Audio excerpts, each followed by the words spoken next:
والسلام عليك سيدي يا رسول الله.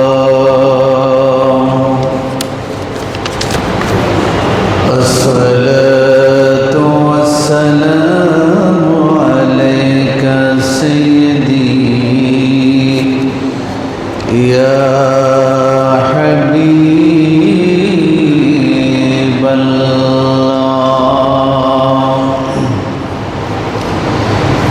الصلاة والسلام عليك سيدي يا رحمة للعالمين.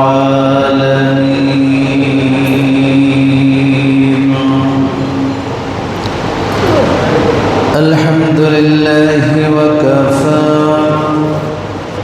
والصلاة والسلام على عباده الذين اصطفى. أما بعد فقد قال الله تعالى عز وجل في كلامه المجيد وفرقانه الحميد في شان حبيبه ومحبوبه مخبرا وآمرا. إن الله وملائكته يصلون على النبي يا أيها الذين آمنوا صلوا عليه وسلموا تسليما. صلى الله على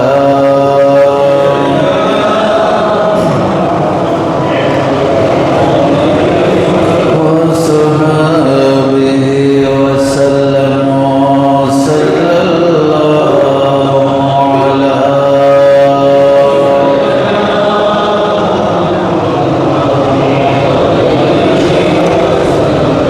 وسلم.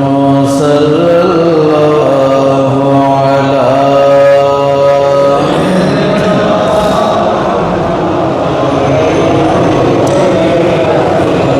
سلم. اللهم صل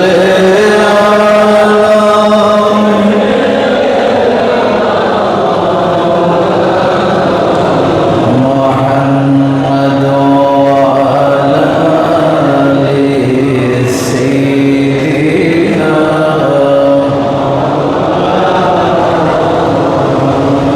يا رسول الله حبيب خلق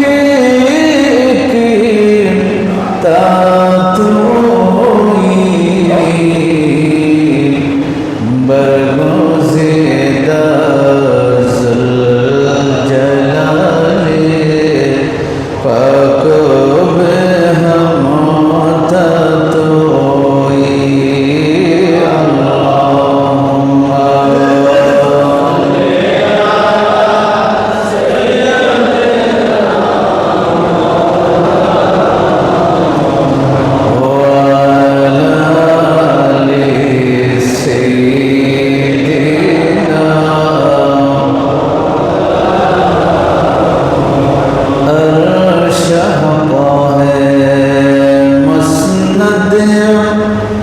رفعت رسول اللہ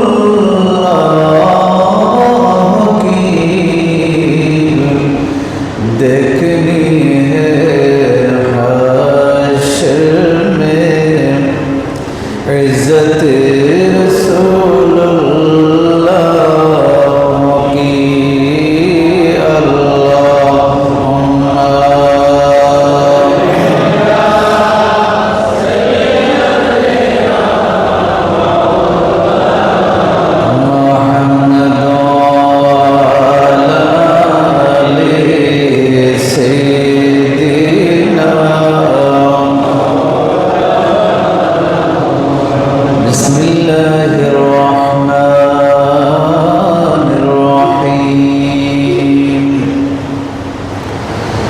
شهر رمضان الذي أنزل فيه القرآن هدى للناس وبينات من الهدى والفرقان صدق الله مولانا العظيم وصدق رسوله النبي الحبيب الكريم পবিত্র মাহে রমজানুল মুবারকের দ্বিতীয় জুমার নামাজ আদায় করবার উদ্দেশ্যে আগত মুআজ্জাজ মুহতারাম শ্রদ্ধাভাজন সম্মানিত মুসাল্লিয়ানে কেরাম, যুবক ভাইয়েরা, রাহিমানি ওয়া রাহিমাকুমুল্লাহ, আসসালামু আলাইকুম ওয়া রাহমাতুল্লাহি ওয়া বারাকাতুহু। রব্বুল আলামিনের পবিত্র দরবারে শত কোটি শুকরিয়ার সাজদা আদায় করছি যে মহান রব্বুল আলামিন আহকামুল হাকিমিন আমাদেরকে এই বরকতমণ্ডিত মাসে, বরকতমণ্ডিত দিনে এবং সময়ে তার বাইতুল্লাহর মধ্যে এসে তার কুদরতি দরবারে হাজিরা দেওয়ার সুযোগ দান করেছেন, তৌফিক দান করেছেন। সকলে উচ্চ আওয়াজে বলি আলহামদুলিল্লাহ। আল্লাহ তাআলা আমাদের আসা যাওয়া, আমাদের সিয়াম, আমাদের কিয়ামুল লাইল, তেলাওয়াতে কোরআন, আমাদের তাসবিহ, তাহলিল, দরুদ ও সালাম মাহে রমজানে যতটুকু আমরা আদায় করতে পেরেছি এবং যা আদায় করতে পারব, আল্লাহ যেন কিয়ামতের ময়দানে সেগুলোকে আমাদের নাজাতের ওসিলা হিসেবে কবুল করেন। সকলে বলে আমিন। গত জুমার ধারাবাহিকতায় মাহে রমজানের আদাবের উপরে কিছু আলোচনা চলছিল। তার ধারাবাহিকতায় আজকে অবশিষ্ট যেগুলো সে বিষয় নিয়ে আলোচনা হবে, আমরা যেন আমল করতে পারি, পরিবারের সাথে শেয়ার করতে পারি। আল্লাহ তৌফিক দান করুন। সকলে বলি আমিন। এই মাস, এটা হচ্ছে নুজুলে কোরআনের মাস, কোরআন নাজিলের মাস। তা আমরা সকলেই জানি। কোরআনের আয়াত বলেছেন শাহরু রমাদানাল্লাযী উনজিলা ফীহিল কোরআন। রমজান মাস হলো যে মাসে কোরআন নাজিল করা হয়েছে। লাইলাতুল কদর নামক একটি রাত আছে, সেই ব্যাপারে আল্লাহ বলেছেন ইন্না আনজালনাহু ফী লাইলাতিল কদরি। আল্লাহ বলেন আমি কোরআন লাইলাতুল কদরে নাজিল করেছি। বলে বলে বলি সুবহানাল্লাহ। সব দিক দিয়ে এই মাসটা হচ্ছে কোরআন নাজিলের মাস। আল্লাহর হাবিব সাল্লাল্লাহু আলাইহি ওয়াসাল্লামের কাছে প্রতিদিন হযরতে জিবরিল আলাইহিস সালাম উপস্থিত হতেন। প্রতি রাতে রাসূল খুদা সাল্লাল্লাহু আলাইহি ওয়াসাল্লামের দরবারে হযরতে জিবরিল, যিনি কোরআন নিয়ে আসতেন, তিনি উপস্থিত হয়ে হাবিব সাল্লাল্লাহু আলাইহি ওয়াসাল্লামকে পরিপূর্ণ কোরআনের তেলাওয়াত শোনাতেন। বলে বলে সুবহানাল্লাহ। রাসূল এই মাহে রমজানে কোরআনের তেলাওয়াত শুনতেন। কি শুনতেন বলেন না? কোরআনের। কার জবান থেকে? জিবরিলের জবান থেকে। জিবরিলের জবান থেকে আল্লাহর হাবিব সাল্লাল্লাহু আলাইহি ওয়াসাল্লাম পরিপূর্ণ 30 পারা কোরআনের তেলাওয়াত শুনতেন। আবার আল্লাহর হাবিব সাল্লাল্লাহু আলাইহি ওয়াসাল্লাম সেই কোরআন নিজে তেলাওয়াত করে জিবরিলকে শোনাতেন। বড় করে বলে সুবহানাল্লাহ।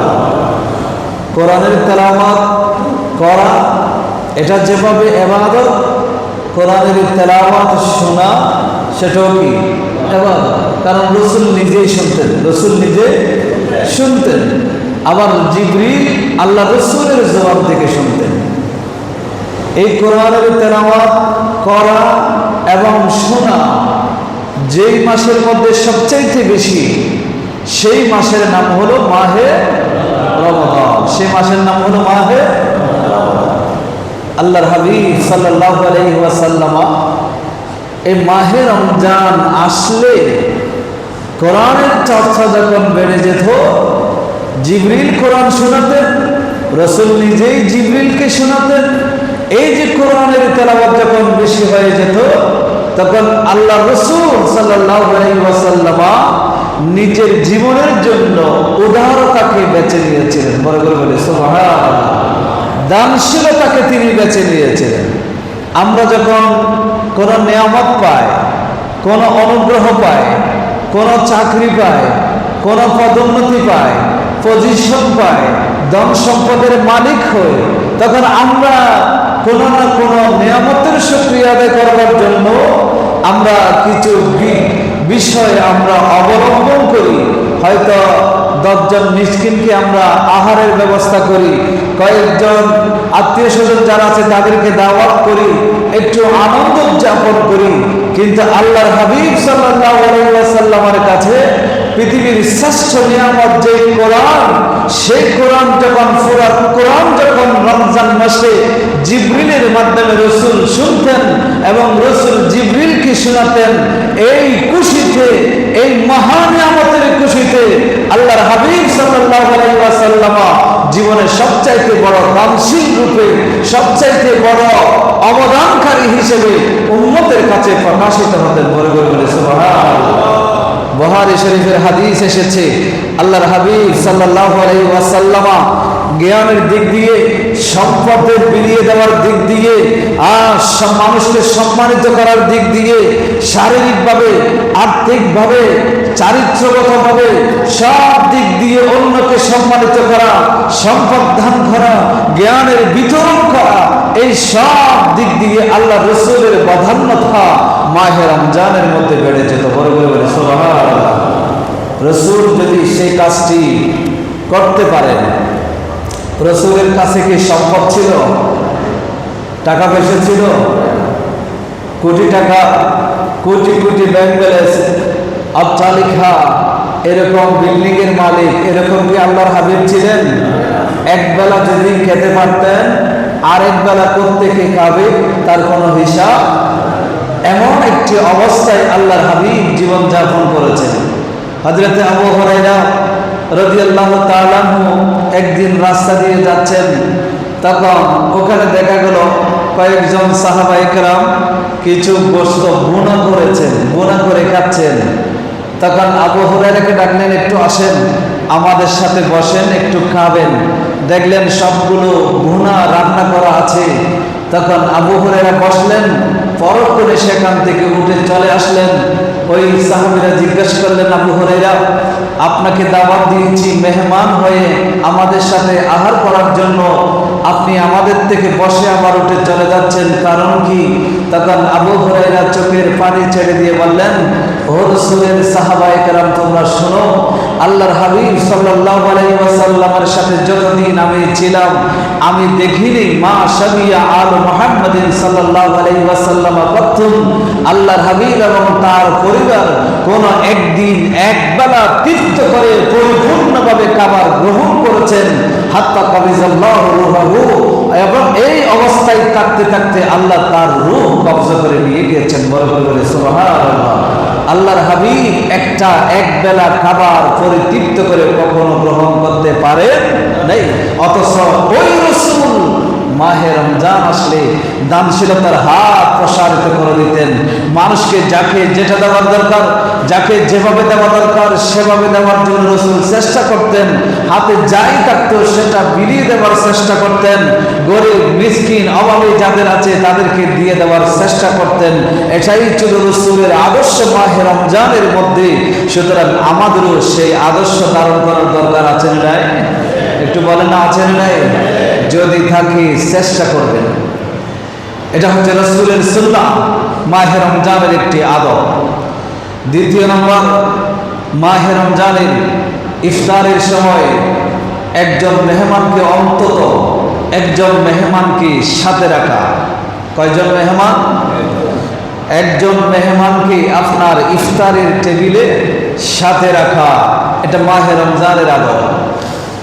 হযরত ইব্রাহিম আলাইহিস সালাম মেহমান ছাড়া খাবার গ্রহণ করতেন না। আমার হাবিব সাল্লাল্লাহু আলাইহি ওয়াসাল্লাম মেহমান পাইলে সে কোন ধর্মের, কোন আকীদার, কোন দলের, কোন মার্কার, সেটা রাসূল জিজ্ঞেস করতেন। মেহমান মেহমান, অনেক বিধর্মী রসুলের দরবারে মেহমান হয়েছেন, অনেক লম্বা ঘটনা। রসুলের নিজের ঘরে তাকে রেখেছেন, সেই রাতের বেলা খাবার বেশি খাওয়ার কারণে ওই বিছানার মধ্যে সে বিছানা নষ্ট করে ফেলেছে। আল্লাহর সে ওই সকালবেলা সেখান থেকে পালিয়ে গেছে, রসুল কিছু বলবেন, অথচ বেঈমান ছিল, কিন্তু আল্লাহর হাবিব সাল্লাল্লাহু আলাইহি ওয়াসাল্লাম তাকে কিছু বলেন নাই। সে তো চলে গেছে, কিন্তু আল্লাহর হাবিব সাল্লাল্লাহু আলাইহি ওয়াসাল্লাম তার বিছানাটা রসুল নিজ হাতে পরিষ্কার পরিচ্ছন্ন করেছেন। বড় করে বলে সুবহানাল্লাহ। রসুল মেহমানকে গুরুত্ব দিতেন। হাদিসে পাকের মধ্যে এসেছেন, হযরতে আবু বকর সিদ্দিক, হযরত আব্দুর রহমান ইবনে আবি বকর তিনি রওয়ায়াত করছেন, আর তিনি বলেন, আসহাবে সুফার 70 থেকে 80 জন যে সদস্য ছিল, তাদের ব্যাপারে আল্লাহর হাবিব সাল্লাল্লাহু আলাইহি ওয়াসাল্লাম নির্দেশ দিলেন, তোমাদের ঘরে যাদের ঘরে 2 জনের খাবার আছে, তোমরা এখান থেকে একজনকে নিয়ে যাও, তৃতীয় জনকে নিয়ে যাবে। তোমাদের ঘরে যাদের কাছে 3 জনের খাবার আছে, তোমরা চতুর্থ জনকে তোমাদের ঘরে নিয়ে যাবে। যাদের ঘরে 5 জন 4 জনের খাবার আছে, পঞ্চম জনকে আহলে সুফা থেকে নিয়ে যাবে। এবং রাসূল সমস্ত সাহাবাদেরকে হুকুম করলেন, সাহাবায়ে কেরাম 1 জন 2 জন 3 জন করে রাতের খাবার দেওয়ার জন্য আহলে সুফার সাহাবায়ে কেরামকে নিয়ে গেলেন। বরকত বলে সুবহানাল্লাহ। হাদিসে পাকের মধ্যে এসেছে, বুখারী একদম শুরুতেই আছে, একদম শুরুতেই প্রথম পারার একদম কিতাবুল ঈমানের আগে, কিতাব যেটা ওহী নাযিলের অধ্যায়, সেখানে আছে একদম শুরুতেই। আল্লাহর হাবিব সাল্লাল্লাহু আলাইহি ওয়াসাল্লাম তিনি 10 জন সাহাবীকে সেখান থেকে নিজের ঘরে আহার করানোর জন্য নিয়ে গেলেন। হযরত আবু বকর সিদ্দিক রাদিয়াল্লাহু তাআলা আনহু তিনিও কয়েকজন সাহাবীকে তার ঘরে পাঠিয়ে দিলেন রাতের খাবার গ্রহণ করানোর জন্য, খাবার দেওয়ার জন্য।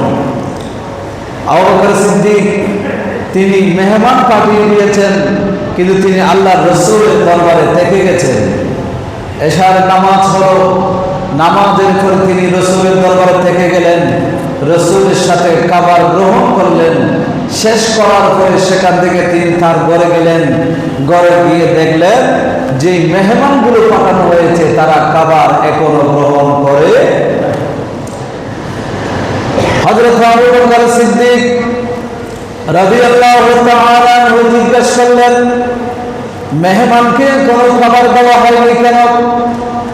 পরিবারের থেকে জবাব দেওয়া হলো, মেহমানদেরকে খাবার দেওয়া হয়েছে, কিন্তু তারা খাবার গ্রহণ করতে অস্বীকার করেছে, কারণ আপনি ঘরের মধ্যে উপস্থিত নাই, আপনি আসেন নাই, এই জন্য তারা খাবার গ্রহণ করতে অস্বীকার করছে।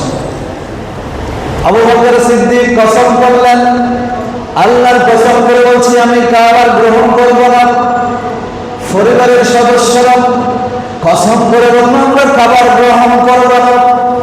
এই কথা শুনে আবু বকর সিদ্দিকের মেহমানরা কসম করে বলল, আমরা খাবার গ্রহণ করব না যতক্ষণ পর্যন্ত পরিবারের সদস্যরা আমাদের সাথে খাবার গ্রহণ করবে না। এইভাবে কসম হয়ে গেল। পরক্ষণে আবু বকর সিদ্দিক বুঝতে পারলেন, এই যে আমরা অন্যায়ভাবে শপথ করছি, এই শপথটা শয়তানের পক্ষ থেকে। এই জন্য তিনি বললেন, খাবার নিয়ে আসো, আমরা সবাই খাবার গ্রহণ করব। মেহমানদের সাথে বসে আবু বকর সিদ্দিক রাতে খাবার গ্রহণ করা শুরু করলেন। হাদিসে পাকের মধ্যে এসেছে, বুখারীর বর্ণনায় এসেছে, যখন খাবার হাতের মধ্যে যখন নেন, প্লেটের মধ্যে সামান্য খাবার আছে, যে খাবারটা শুরু থেকেই ছিল খাবার তারা গ্রহণ করতেছে, খাবার খেতে খেতে তাদের পেট ভর্তি হয়েছে, পরিপূর্ণ হয়েছে, কিন্তু যেই খাবার ওই প্লেটের মধ্যে শুরু থেকেই ছিল সেই খাবার সেই প্লেটের মধ্যে এখনো রয়ে গেছে। এটার নাম হলো বরকত। এটার নাম কি? বরকত। এটার নাম, কারণ আমরা মনে করি আমার পরিবারের দুইজনের খাবার আছে, তৃতীয় জন নিলে আমার সব করবে। এটা নয়। আল্লাহর হাবিব সাল্লাল্লাহু আলাইহি ওয়াসাল্লাম হাদিস পাকের মধ্যে বলেছেন, তুমি যখন তৃতীয় জনকে নিয়ে যাবে তোমার দুইজনের খাবারের মধ্যে বসাই দেবা, একসাথে যখন খাবার গ্রহণ করবা তৃতীয় জনের খাবার বরকত হিসেবে আল্লাহ আসমান থেকে নাজিল করবে। এই জন্য ইফতারের সময় একজন মেহমানকে সাথে রাখবেন। দুইজনের জন্য ইফতার রেডি করা হয়েছে, তিনজনের জন্য আপনি প্রস্তুত করেছেন। অনেক আশেপাশে আপনার অনেক মানুষ আছে, ডাকবেন, ভাই আসেন আজকে আমার সাথে ইফতার করেন। যদি কেউ না থাকে, প্রতিবেশী যারা আছে, ওই বাসার যারা আছে তাদেরকে একজনকে বলবেন আজকে আপনি আমার সাথে ইফতার করেন। আর ওই প্রতিবেশী আপনাকে দাওয়াত করবে, আপনি আজকে আমার সাথে ইফতার করেন। যেই মেহমানদারির রেওয়াজ প্রতিবেশীর মধ্যে, আত্মীয়দের মধ্যে যে মেহমানদারির কথা, মেহমানদারি করা, মেহমান নিয়ে ইফতার করা, মেহমান নিয়ে সাহির খাওয়া, যে সিস্টেম রাসূলের সুন্নাহ, সেগুলো কি হয়ে যাবে? প্রতিষ্ঠিত হয়ে যাবে। আল্লাহ রাসূলের সুন্নাতগুলো সমাজে প্রতিষ্ঠিত হবে, মানুষের ভিতরে মহাব্বত বাড়বে, প্রেম ভালোবাসা বাড়বে। আজকে মানুষের ভিতরে ভালোবাসা নেই, শুধু শত্রুতামি আছে। কিন্তু রাসূলের সুন্নাহগুলো প্রতিষ্ঠা করেন, দেখবেন বরকত হবে, রিজিকের মধ্যে বরকত হবে, সাথে সাথে প্রেম ভালোবাসা মহাব্বত সেগুলো বাড়বে। আল্লাহ আমাদেরকে আমল করার তৌফিক দান করে, সকল বলি আমিন। সম্মানিত মুসল্লিয়ান কিরাম, আল্লাহর হাবিব সাল্লাল্লাহু আলাইহি ওয়াসাল্লাম আমাদেরকে কত কিছু শিক্ষা দিয়েছেন। মাহে রমজানের আদাব, আমরা তাহাজ্জুদের নামাজ এখন মোটামুটি সকলে পড়ার চেষ্টা করি। যারা রোজা রাখেন সেহরি খাওয়ার জন্য, সাহরি গ্রহণের জন্য যারা ঘুম থেকে জাগ্রত হয়, তারা অবশ্যই, আমি তো আগেই বলেছি, অন্তত 2 রাকাত হলো তাহাজ্জুদের নামাজ আদায় করার কি করবেন? চেষ্টা করবেন, অভ্যাস করবেন, অন্তত 2 রাকাত। কারণ এই সময় এমন একটি সময়, যে সময় দোয়া করলে আমার আল্লাহ দোয়া কখনো ফেরত দেন না। 2 রাকাত নামাজ পড়ে একাগ্র চিত্তে রব্বুল আলামিনের দরবারে আপনার 2টা হাত তুলে দিয়ে দোয়া করেন, আল্লাহর সাথে সাথে আপনার দোয়া কি করবেন? কবুল করবেন। হাদিসে পাকের মধ্যে এসেছে, দেখেন স্বামী স্ত্রী কি সুন্দর কথা আল্লাহর হাবিব সাল্লাল্লাহু আলাইহি ওয়াসাল্লাম বলে দিয়েছেন। স্বামী স্ত্রীর বিষয়ে হযরত আবু হুরায়রা রাদিয়াল্লাহু তাআলা আনহু তিনি বলেছেন, ক্বালা রাসূলুল্লাহ, সবাই বলে সাল্লাল্লাহু আলাইহি ওয়াসাল্লাম, রাহিমাল্লাহু রাজুলান قام من الليل فصلى وأيقظ امرأته فإن أبت ندها في وجهها الماء। স্বামীর কথা বলছেন নবীজি বলেন, রাহিমাল্লাহু রাজুলান, আল্লাহ ওই স্বামীকে রহম করুক।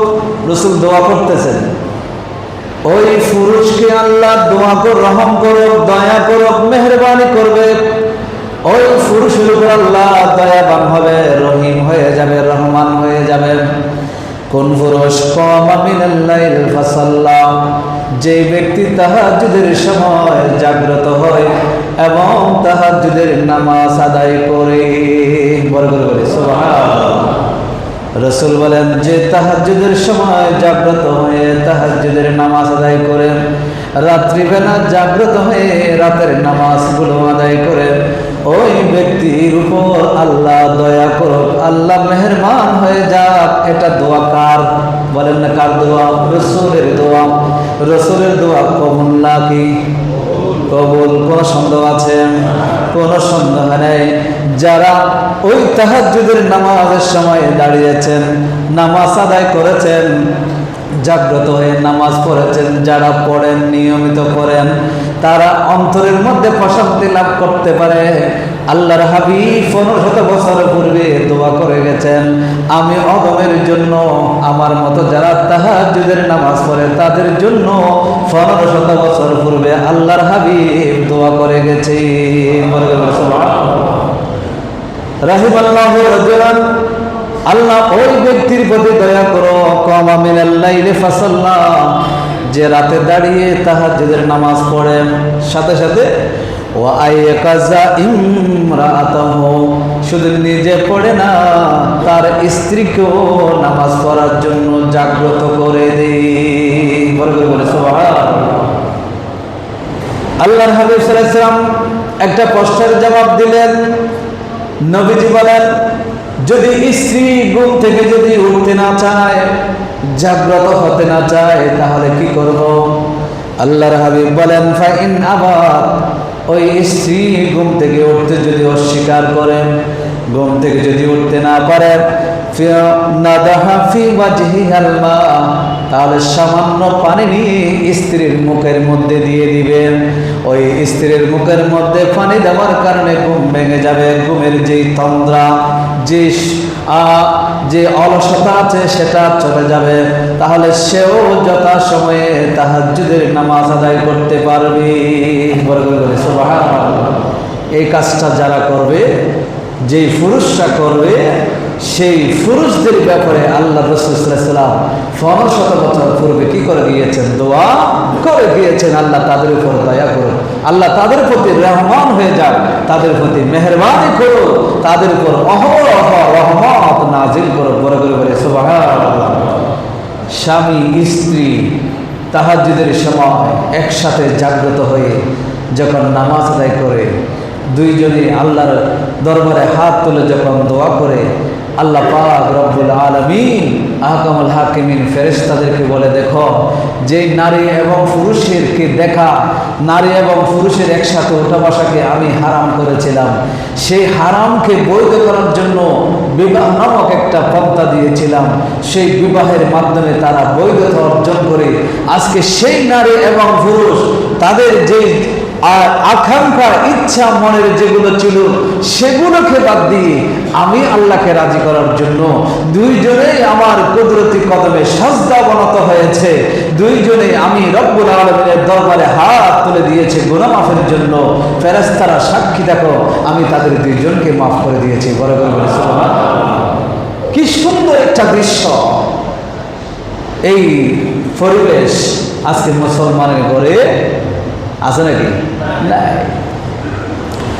হাদিসের দ্বিতীয় অংশ, আল্লাহর হাবিব সাল্লাল্লাহু আলাইহি ওয়াসাল্লাম বলেন, রাহিমাল্লাহু ইমরাআতান قامت من الليل فصلت وأيقظت زوجها فإن أبى ندهت في وجهه الماء। প্রথমে স্বামীর কথা বলল, যিনি দাঁড়িয়ে তাহাজ্জুদ পড়েন, স্ত্রীকে জাগ্রত করে দেন, জাগ্রত হতে না চাইলে মুখের মধ্যে পানি ছিটিয়ে দেন। আবার বেশি করে পানি এনে ঢেলে দিয়েন না, সামান্য পানি ছিটাতে বলা হয়েছে। দ্বিতীয় নম্বরে নবী বলছেন, ওই স্ত্রীর উপর আল্লাহর রহম করো, দয়া করো, ওই স্ত্রীর উপর আল্লাহর রহমত নাজিল হবে যেই স্ত্রী তাহাজ্জুদের সময় জাগ্রত হয় এবং তাহাজ্জুদের নামাজ আদায় করে, সাথে সাথে স্বামীকেও জাগ্রত করে দেয় তাহাজ্জুদের নামাজের জন্য। আল্লাহর হাবিব বলেন, স্বামী যদি ওই নামাজ পড়তে অস্বীকার করে, ঘুম থেকে জাগ্রত হতে অস্বীকার করে, তাহলে স্ত্রী সামান্য পানি নিয়ে স্বামীর চেহারার মধ্যে দিবে, স্বামী যেন জাগ্রত হয়ে যায়।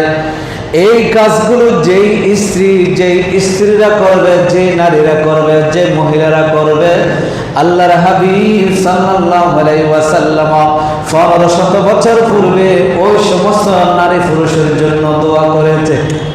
জোরে বলেন সুবহানাল্লাহ। ওই সমস্ত নারী পুরুষের জন্য কি দিয়েছেন? দোয়া। এগুলো আমাদের কি করতে হবে? এগুলো রাসূলের সুন্নাহ। এই সুন্নাহগুলো কি করতে হবে? আদায় পারবেন নি? পারবেন? অনেকে আছে বউর বয়ে তো ঘুমাইতেই পারে না, কিভাবে পারবে? বউকে ডাকতে পারবে? হায় আল্লাহ! আল্লাহর হাবিব সাল্লাল্লাহু আলাইহি ওয়াসাল্লামের ঘর হুজরা, হাদিসগুলো পড়লে কেমন জানি চিন্তা হয়। আয়েশা সিদ্দিকা বলেন, আল্লাহর হাবিব আমার ঘরে তাহাজ্জুদের নামাজ পড়তেন, অনেক সময় আমি শুয়ে থাকতাম, রাসূল নামাজের জন্য দাঁড়াচ্ছেন, জায়গা এত শর্ট ছিল, সংক্ষিপ্ত ছিল, রাসূল যখন দাঁড়াতেন তখন আমি আমার পা গুলো লম্বা করতে পারতাম, রসুল যখন রুকু শেষ করে সেজদা করবে তখন আমাকে চিমটি দিতেন, হালকা করে আলতো করে একটু টাচ দিতেন। তখন আমি পাগুলো কুড়াই ফেললে, সংকুচিত করলে তখন রসুল নামাজের সিজদা দিতেন। বলে বলে সুবহানাল্লাহ। আর সেই তুলনায় আমাদের ঘর, আমাদের বাড়ি, প্রত্যেকের জন্য স্পেশাল স্পেশাল রুম, কামরা আছে না রে? অথচ এই সুযোগ আমরা ব্যবহার করব, আমরা আল্লাহকে বলে গিয়েছি। কত আল্লাহর হাবিব কত সংকীর্ণতার মধ্যে, কত অভাবের মধ্যে আল্লাহর হাবিব সাল্লাল্লাহু আলাইহি ওয়াসাল্লাম কি করেছেন? ইবাদত বন্দেগী করেছেন। মাহে রমজান, এই যে কোরআনের তেলাওয়াত, যাদের নামের ওসিলা দিয়ে দোয়া করি আমরা, যাদের লিখিত যে বুখারী শরীফের কিতাব, এই ধরনের কিতাবগুলো আমরা তেলাওয়াত করি, আমরা দোয়া করি, দোয়া করাই আল্লাহর কাছে। অথচ মাহে রমজান যখন আসতো তাদের অভ্যাসটা কেমন ছিল? হযরত ইমাম শাফি রাহমাতুল্লাহি আলাইহি তিনি দিনে এক খতম, রাতে একটি খতম, কোরআনের খতম আদায় করতেন। বলে বলে সুবহানাল্লাহ। রাতে একটি, দিনে একটি, দুইটি খতম, প্রতিদিন দুইটি করে মাহে রমজানের মধ্যে 30 রোজায় 60টি খতম তিনি আদায় করতেন। বলে বলে সুবহানাল্লাহ। وكان البخاري إمام البخاري يقرأ في كل يوم وليلة من رمضان ختمة واحدة।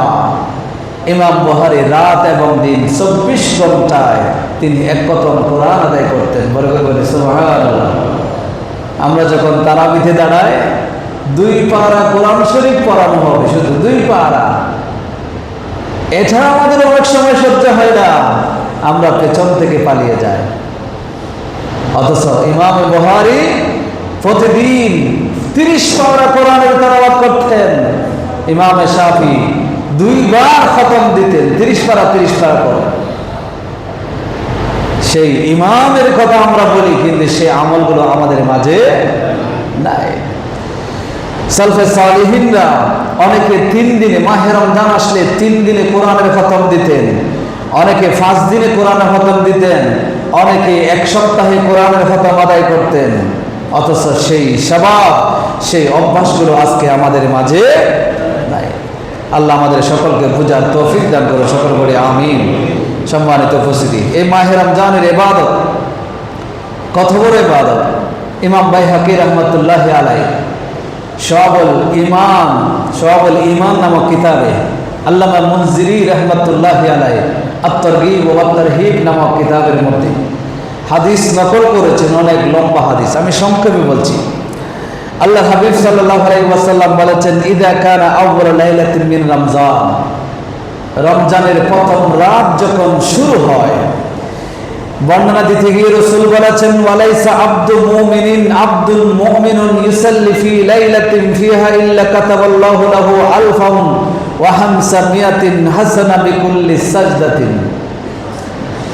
রাসূলুল্লাহ সাল্লাল্লাহু আলাইহি ওয়াসাল্লাম বলেছেন, রমজানের রাত শুরু হওয়ার সাথে সাথে বান্দারা যে সাজদাগুলো আদায় করে, প্রত্যেকটা সাজদার বিনিময়ে, এক একটি সিজদার বিনিময়ে আল্লাহ পাক রব্বুল আলামিন ১৫০০ নেকি বান্দার আমলনামায় লিপিবদ্ধ করে দেন। এক একটা সিজদা, একটা সিজদা দিয়েছেন। আমরা যখন 2 রাকাত নামাজ পড়ি, 1 রাকাতে 2টা সিজদা, 2 রাকাত পড়লে 4টা সিজদা হয়।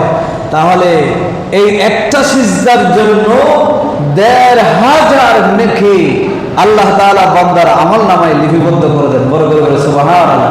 শুধু একটা সিজদার ফজিলত।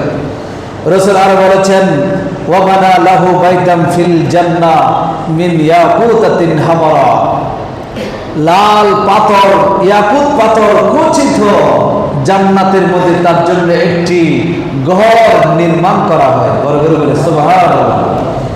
ওই ঘরের মধ্যে হাদিসে এসেছে, লাহা সিত্তুনা আলফা বাব, সেই ঘরের মধ্যে ৬০,০০০ দরজা থাকে। তো দরজাগুলো তো এমনি থাকে না, দরজা থেকে এক একটা, আমরা যখন একটা দরজা দিয়ে প্রবেশ করে ভিতরে অনেকগুলো রুম থাকে, সেই রুমের মধ্যে পৃথক পৃথক দরজা থাকে।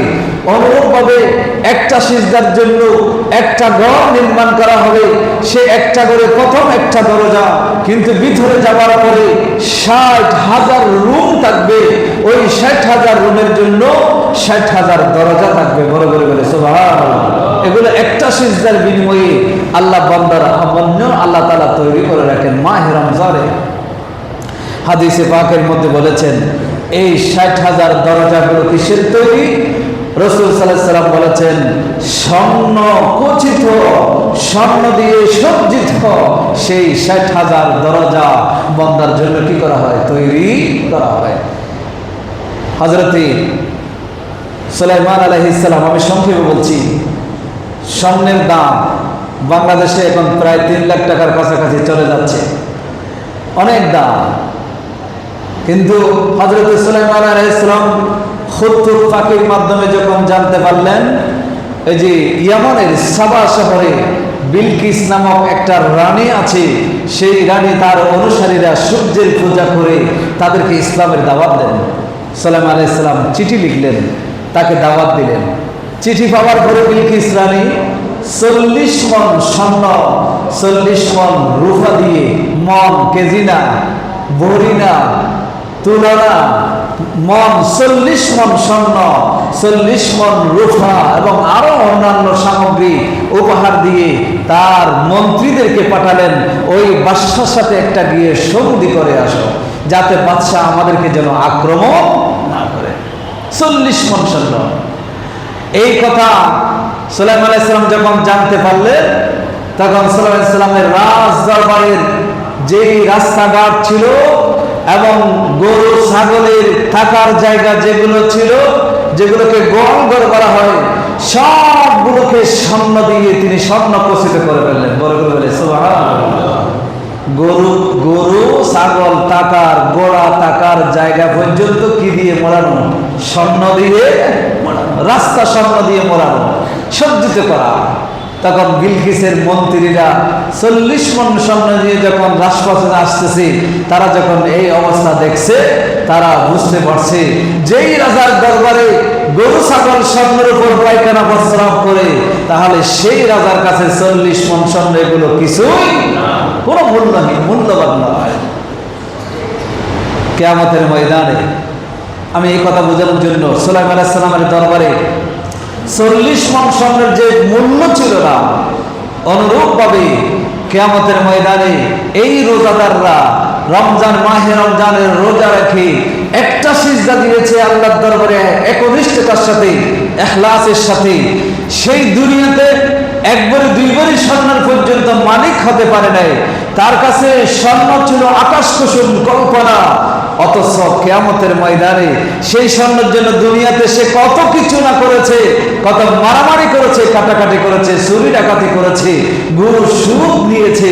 কিয়ামতের ময়দানে যাওয়ার পরে হয়তো দেখবে যে একজন জান্নাতি যে আল্লাহকে সিজদা করেছে দুনিয়াতে স্বর্ণ চাইলায়, কিন্তু সেই ব্যক্তির জন্য যখন ঘরের দরজাগুলো যখন স্বর্ণ দিয়ে খচিত হবে, তখন সে আফসোস করবে, কিরে দুনিয়াতে এই সামান্য স্বর্ণের জন্য আমরা মারামারি করেছিলাম, ভাই ভাইয়ের সাথে শত্রুতামি করেছিলাম, বা বন্ধু বন্ধুর সাথে শত্রুতামি করেছিলাম, আজকে যেদিকে যাই সেদিকে শুধু স্বর্ণ, সেই স্বর্ণের পালন, স্বর্ণের ঘাট, স্বর্ণের চামচ, স্বর্ণের বাটি, স্বর্ণের দরজা, স্বর্ণের আসবাবপত্র, এখানে তো যেদিকে যাই সেদিকে জন্য, এই স্বর্ণের জন্য আমরা দুনিয়াতে মারামারি করেছিলাম। এই কথা বলে বান্দাগুলো আফসোস করে কিয়ামতের ময়দানে, কারণ জান্নাতীদের কাছে সেই স্বর্ণের কোনো মূল্য নাই। এই জন্য জান্নাতি হন। স্বর্ণ আপনার কাছে, স্বর্ণ কোনো দামি হবে না, জান্নাত দামি হয়ে যাবে। জান্নাতিওয়ালা হওয়ার চেষ্টা করুন। আল্লাহ সবাইকে বোঝার তৌফিক দান করে, সকলে বলে আমিন। হাদিসে পাকের মধ্যে এসেছে, ফাইজা সাওয়া আউয়ালা ইয়ামিন মিন রমজান, প্রথম রোজা যেই দিন রেখেছে, যারা রেখেছে, হাদিসে পাকের মধ্যে বলেছেন গফিরা লাহু মা তাকাদ্দামা মিন যামবিহি ইলা মিসলি যালিকাল ইয়াউমা মিন শাহরি রমজান, শাহের রমজান আসার আগের দিন পর্যন্ত যত গুনাহ তার আমলনামায় যোগ হয়েছিল, আল্লাহ তাআলা রোজা শুরু করার সাথে সাথে তার জীবনের সমস্ত গুনাহগুলো মাফ করে দিয়েছেন। বড় বড় সুবহানাল্লাহ, গুনাহ মাফ করে দিয়েছেন। আবার মনে রাখবেন, আমাদের অনেক ভাইয়েরা আছে ওই যে তরকারি নুন চাই না, তরকারি নুন চায়, এরকম নুন চাওয়ার জন্য একটা রেখেছে, দুইটা রেখেছে, কিন্তু পরবর্তীতে আর রাখতে চায়। আমি আগেই বলেছি, এই বছরের রোজা সবচেয়ে উত্তম একটি সময়, গরমও না ঠান্ডাও না, খুবই আরামদায়ক একটি সময়ের মধ্যে রোজা যাচ্ছে। এই সময়ে যদি কোনো বান্দা রোজার অভ্যাস করতে না পারে, জীবনেও পারবে না, জীবনেও পারবে না। এই সময়ে যদি বান্দা আল্লাহ ওয়ালা হতে না পারে, গুনাহ মাফ করাতে না পারে, তাহলে জীবনেও সেই গুনাহ মাফ করাতে পারবে। পরিশেষে আমরা আরো অনেক কথা আছে, সময় তো কম। আমরা বিতিরের নামাজ পড়ি, জামাত সহকারে পড়ি না? আমরা ফরজ নামাজ জামাতে হোক এককভাবে হোক, নামাজ শেষ করার পরে আমরা সালাম, ডান দিকে বাম দিকে সালাম ফেরানোর পর একটা দোয়া পড়ি।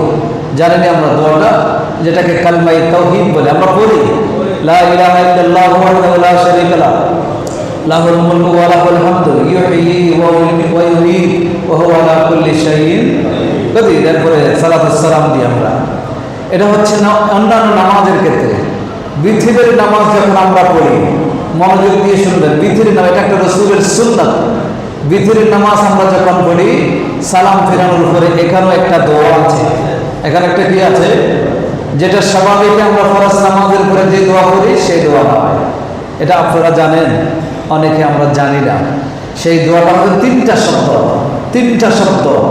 সুবহানাল মালিকুল কুদ্দুস, বলেন সুবহানাল মালিকুল কুদ্দুস, সুবহানাল মালিকুল কুদ্দুস, সুবহানাল মালিকুল কুদ্দুস।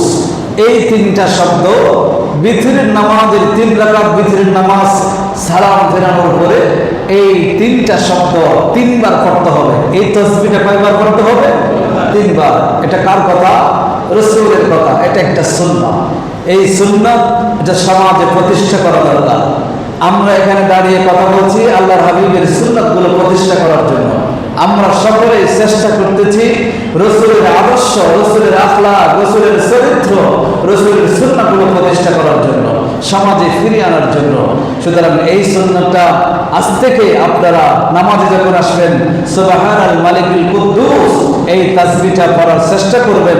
বিতরের নামাজ শেষ করে এই তাসবিহটা 3 বার পড়বেন। একটা সুন্নাতকে প্রতিষ্ঠা করলে 100 শহীদের সওয়াব বলা হয়েছে, সেই সওয়াব বান্দার আমলনামায় আল্লাহ যোগ করে দেবেন। বড় করে বলে সুবহানাল্লাহ। ওয়া মা আলাইনা ইল্লাল বালাগ। আসসালামু আলাইকুম ওয়া রাহমাতুল্লাহি ওয়া বারাকাতুহু।